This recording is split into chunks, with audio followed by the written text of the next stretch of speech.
Hey, it's Craig. I just wanted to let you know that you can listen to Canadian History X early and ad-free on Amazon Music, included with Prime.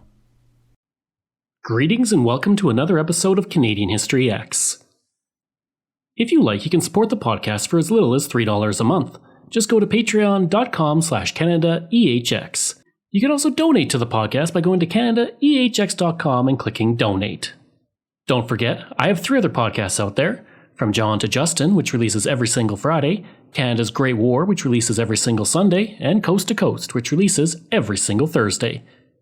I do all these podcasts full-time. The writing, the research, everything. So, every dollar you give helps keep it all going, and I'll thank you on social media and in future episodes.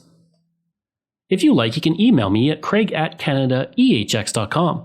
You can find me on Twitter. My handle is Craig Baird, CraigBaird, and I'm on Instagram at Bairdo37. Before Europeans arrived on the shores of Canada, the area that would one day be Devon was occupied by the Indigenous, specifically the Stony Cree and the Blackfoot. For centuries, they would migrate through the area as the bison moved across the landscape, providing Indigenous with nearly everything they needed. As homesteaders began to arrive, the Indigenous would slowly decline in numbers, and today Devon sits on Treaty 6 land. Unlike many communities I have covered here, the story of Devon begins rather late in Canada's history. In fact, it was not until 1948 that the community was born. The community owes its existence to something that happened earlier in the year, the Leduc No. 1 oil strike. In 1936, the first major crude oil discovery would happen in Turner Valley at a depth of 2 kilometers, the deepest well in Alberta at the time. By 1942, the oil field reached its peak production of 10 million barrels and had the distinction of being the largest oil field in the British Empire. Another original oil discovery in 1914 would result in oil companies spending $150 million over the course of 30 years, amounting to about $2.2 billion today. No major reserves were found, and the provincial government was forced to start to issue tax relief for oil companies to encourage further exploration. After that strike in Turner Valley in 1936, oil companies flooded into Alberta looking for crude. One of those companies was Imperial Oil, who drilled 133 wells with no success.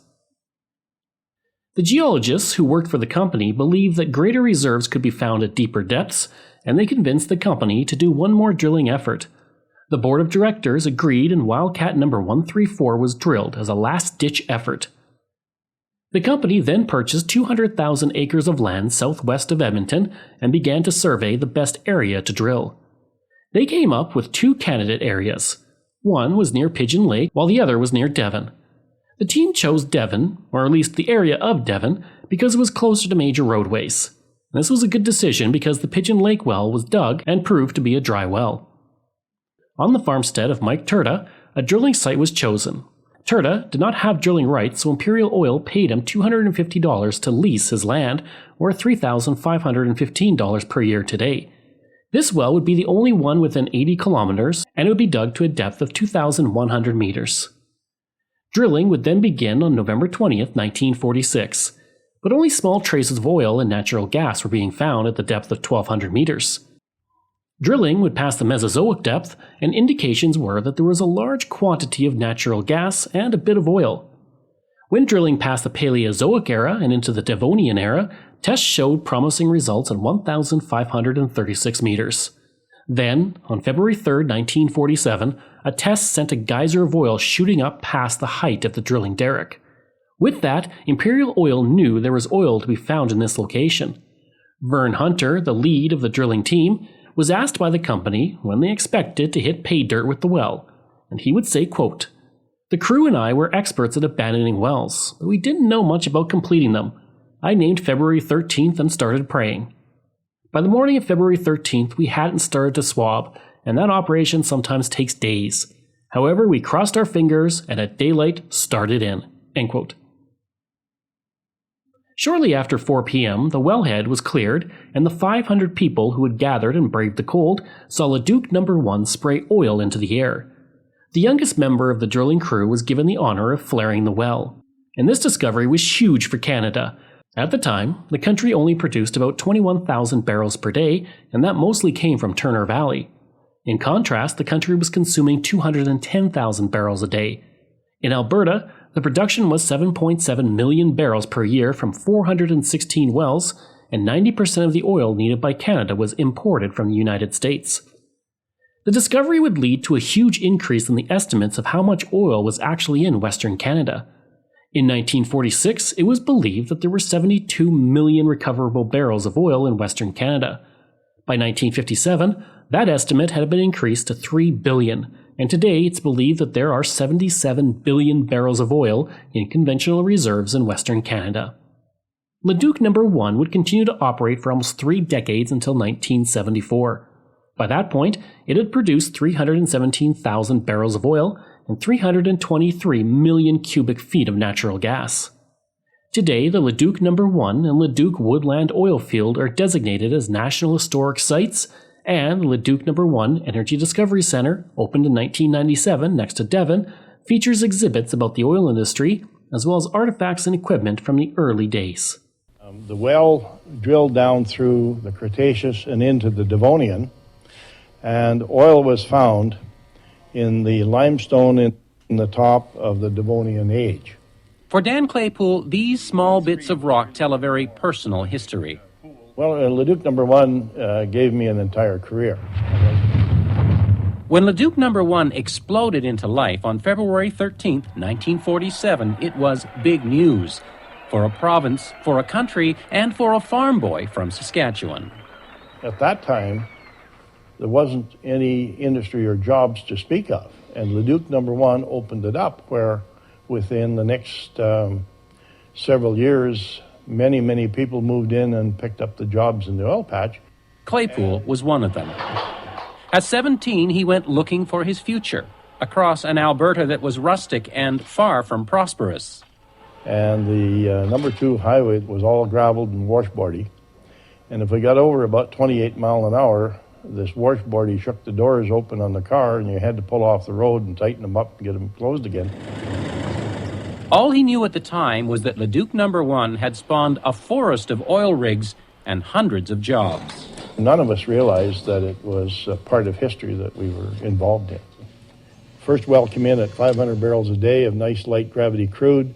That sent a whole raft of drilling rigs looking for conventional crude all over the province. Dan Claypool has drilled wells all across the country, managed rigs around the world. Now he's a volunteer at the Canadian Petroleum Interpretive Center, built to honor an oil strike that nearly didn't happen at all. After spending millions to drill 133 dry holes, Imperial Oil was ready to give up. But the guys on Leduc No. 1 wanted one more chance.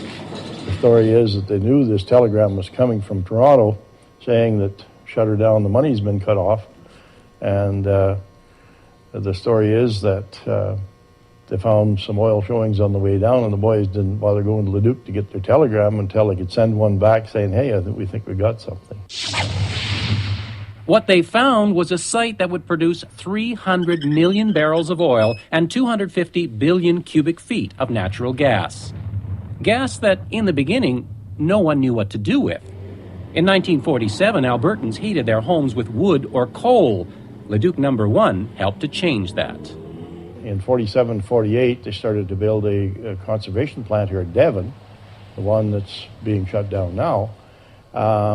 And they piped the gas then from all these flares into the plant, and they put gas into Leduc, and they put gas into the major part of Edmonton, and it started into Kalmar, and all of a sudden the market was developed. Now, most of Leduc No. 1's gas is gone. The plant is being shut down. The dozen workers left are expected to be offered jobs in other places. But Claypool figures no one could or should forget Leduc No. 1. They found 14 different Devonian fields as a result of Leduc No. 1, so that's really the importance of it. And you always hate to see anything shut down and anything stop operating, but hopefully the memories will linger on for many years. For CBC News, I'm Jim McQuarrie in Devon. I'd like to take a break away from the episode for a second to talk about ExploreNet. I spent most of my life living in rural areas in Canada, and I remember the days of dial-up internet and spotty high-speed service. For the past 3 years, I have been a customer of ExploreNet, and I can honestly say that it is the best rural internet I have ever had.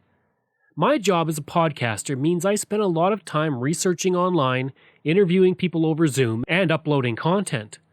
Through it all, ExploreNet has provided me with excellent service. When I'm not working, I enjoy streaming content on several streaming platforms, and even doing some online gaming with a friend in Ontario. ExploreNet allows me to do all of that with ease. Right now, they offer up to 50 megabits per second on their new LTE network with unlimited data. Their service has only become faster and better since I first signed on. Today and beyond, ExploreNet is investing in building and upgrading the network at a rapid pace. ExploreNet is rural, and that is their route, and that is their focus. For more information about rural internet options in your area, go to explorenet.com or call 1-866-285-2253.